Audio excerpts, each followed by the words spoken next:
Welcome to week 2. Quite a bit of reading this week, and I know quite a bit of reading most weeks. Again, as I told you during week 1, don't get discouraged, don't get bogged down, break it up into sizable chunks, digest it a little bit at a time.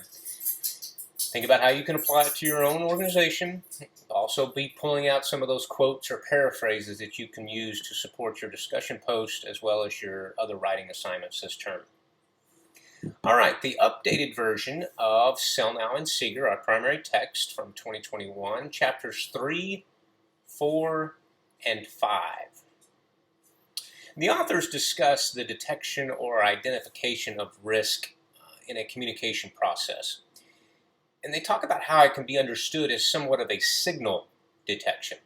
Okay, it's a trigger event that signifies that there's some discrepancy between the current and the desired state. All that fancy talk to say, keep your eyes and ears open. One of the most important things you can do as a communicator is to be aware of your surroundings. When we're on the flight deck of an aircraft carrier, we call it situational awareness, right? Keep your head on a swivel. Because planes are moving in a whole lot of different directions, and if you're not careful, you could get blown off of the flight deck or sucked up to an engine or get hit, or all kinds of bad things can happen. So you just need to be careful. And the same is true when we're, here sitting at our desk or interacting with the public. Keep your antennae up, listen for things, and be on the lookout for things that could be taken care of in its infant form, as opposed to letting it grow into a full-blown crisis.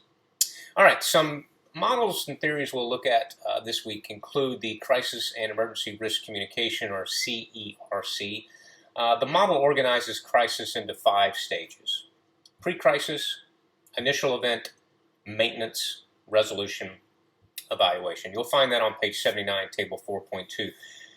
The main point is not to memorize the stages. I think it just makes it helpful for us as we're studying, and it helps us to better understand and appreciate that there is a logical way that these crises tend to unfold. Now, Carl Weick observed that responding to crisis often resembles the phrase, ready, fire, aim. Now, the point is that we often don't know if we're responding effectively to a crisis until we see the consequences of our initial response. So just like we need to be aware and be cognizant of those things that are happening on a day-to-day basis, once we're in a crisis, we need to kind of make sure that our communication is having the intended effect. And I know it's hard. I've been there. When you're not sleeping and you're basically trying to just catch your breath. It's hard, but it takes a concerted effort to stop, look, listen, and see if what you're doing is having any effect, because you may just be spinning your wheels or perhaps making things even worse. The authors also talk about how if organizations fail to learn from failures, they are far more likely to experience major crises or face repeated crises. Okay, so learn from those little mistakes and do better, not you personally by yourself, but also within your own organizations. The authors also make it clear that organizations do not have to experience a crisis directly to learn from it. Thank goodness, right? Some of the easiest lessons to learn are those that other people give you. Let them make the mistakes. If they've already made it and are willing to share it, then you can learn from it as well. And part of this class is designed to help you with that. Hopefully you've noticed throughout the program that this is an applied program, right? We take the theory, but then we apply that theory, and we try to share some ways that you can do so in your own organization. All right, in order to move beyond a crisis, organizational members must replace feelings of urgency, anxiety, and loss with more positive emotions such as patience, confidence, and optimism. And I'll tell you, I've had the opportunity to observe crises over a number of decades, and the professionals are the ones who make it look easy, who when the flames are the highest and the heat is the hottest, they're able to maintain some level of patience, some confidence, share some optimism. We'll get through this. And they do so in a way that is contagious. Other people see that, especially if it's coming from the leader or the person responsible for communication, which is often you. Okay, one of our additional readings from Luke Faustino talk about beyond image repair and some suggestions for crisis communication theory. Talk about social mediated communication crisis, or SMCC, also situational crisis communication theory. I'll let you read about both of those on your own, but just know that those are key crisis theories that are helpful in research. Next article is Utz, Schultz, and Glocka talking about crisis communication online. And this continues to evolve. This article was written in 2013, and the authors quote 900 million people using Facebook and more than 100 million tweets a day. Well, in order to put that in perspective, I looked up the numbers, and more recently, there are more than 2 billion active monthly users on Facebook and more than 500 million tweets every day. So you can see that continues to grow. The authors look at the Fukushima Daiichi nuclear disaster. Read that. It's a good case study. As an aside, there was actually a Navy role to play in that because obviously we have our forward deployed naval forces stationed in Japan. Japan is our strongest ally. We have an aircraft carrier there. We have a large deck amphibious ship there. We have a command and control ship there. And the aircraft carrier and some other ships were asked to provide help with disaster relief, much like we do here in the United States. When disaster strikes, the Navy is often asked to help provide relief. And there was a follow-up crisis, if you want to call it that, when some of the members who had been exposed to that crisis had some health issues. And so there's another case study that you can look at. And that's an example of how we were there to focus on the crisis affecting our strongest ally. That was all done. Months and even years later, there were some follow-on issues that had to be dealt with as well. Okay, one point I wanted to draw out from this article is that the choice of a medium influences the sense-making process. This is important, right? So if you're over here talking, I don't know, on the radio, but your audience is, reading Twitter, that's not going to work, right? One of the roles that we play as communicators is to understand and advise what methods our audiences primarily use for communication. And so that's one of those basic levels of communication that's important regardless whether you're in a crisis or just day-to-day communication. All right, next article, Lou, Austin, and Jen, how publics respond to crisis communication strategies. They looked at the interplay of information form and the source, okay? The study empirically evaluated an emerging communication model. That was that social mediated crisis communication model we talked about earlier, or SMCC. And they looked at social networks and blogs that account for about 1 in every 4.5 minutes spent online worldwide.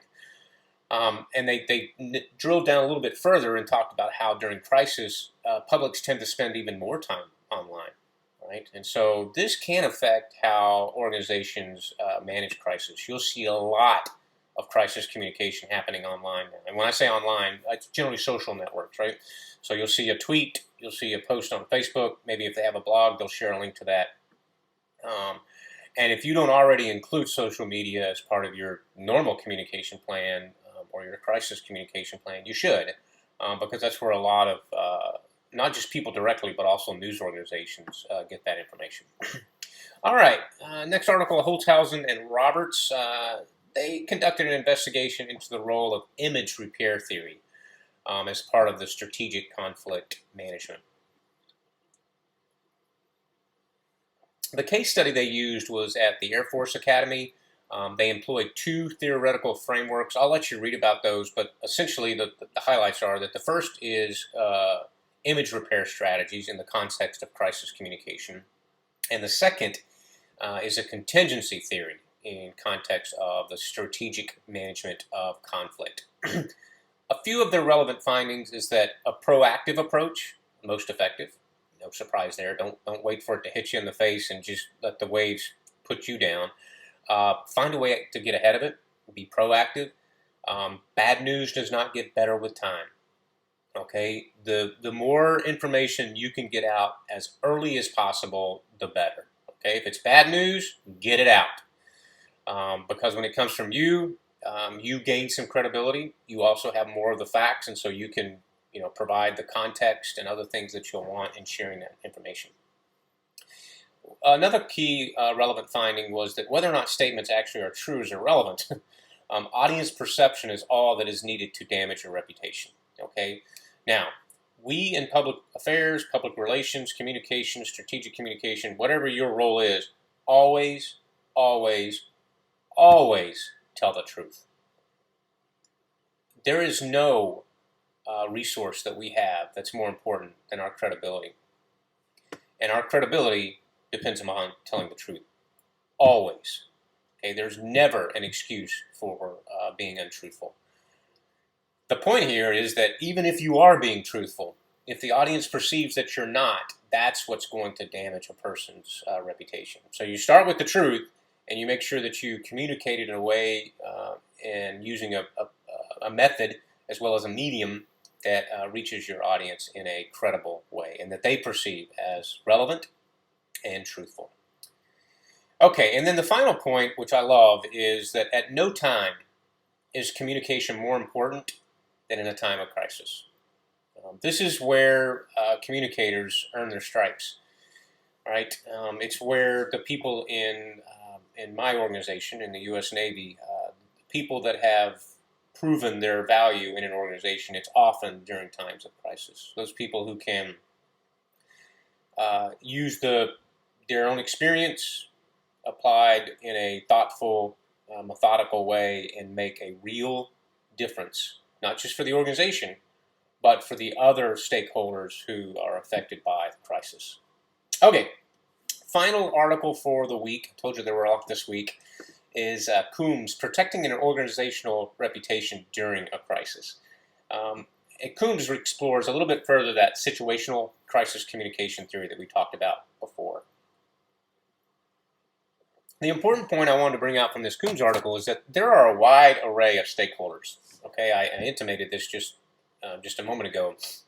It's not just about your organization, right? I mean, depending upon your customers, shareholders, if you're publicly traded, the general public, your employees, those that are affected by any environmental issues. I mean, there's a whole host of people that could potentially be stakeholders, and it's your responsibility as a communicator to understand who those people are. All right, there's some tables, tables 1, 2, and 3 on pages 168, 170, and 173 respectively. I encourage you to look through those. I think it kind of helps summarize the article. And talks about crisis types as clusters, crisis response strategies, and crisis response strategy guidelines. Okay, that is it for week 2. I know there was a lot. Again, just take it in stride. Don't get overwhelmed. And remember, every week, stay ahead with your assignments, stay engaged in the discussion board, and most importantly, continue to enjoy your time of learning.